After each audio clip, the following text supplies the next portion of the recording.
I've been chatting with some sources this morning ever since the company broke syndicate at about 9:02 this morning, meaning they had their confirmed orders distributed to investors, just trying to get a sense of kind of what that book looked like to give us at least some color as we head into its first day of trading today. As I mentioned, syndicate broke around 9:02. Now, we've been talking a lot about this retail allocation aspect of the deal, which is unique. Usually you see a small proportion allocated to retail. Obviously, with Robinhood in the business it's in, it did decide to have a range between 20% and 35% of the allocation distributed to users of its platform. Now, I'm told that the allocation for retail, I don't have a specific number, but I'm told it's at the lower end of that range, so closer to the 20% perhaps than the 35%.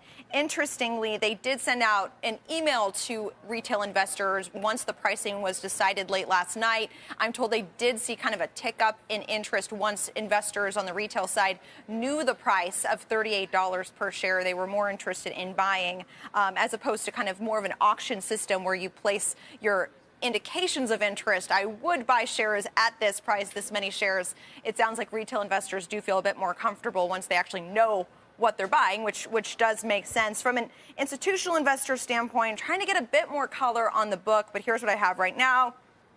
I know there are a number of their current investors that did decide to buy in at the IPO price.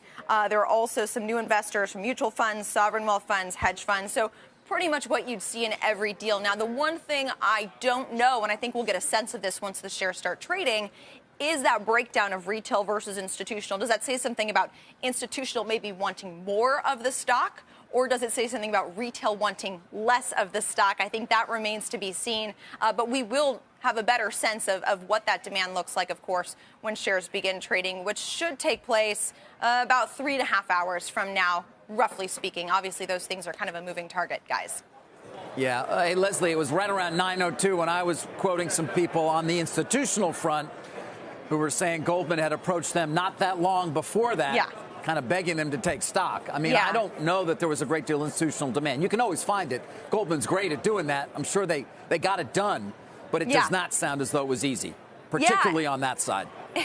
It's interesting because it depends on who you spoke with. I spoke with one person who said, oh, we have people asking for more stock if it's there. And then I've spoken with several other people on the buy side that say that they were approached with more stock.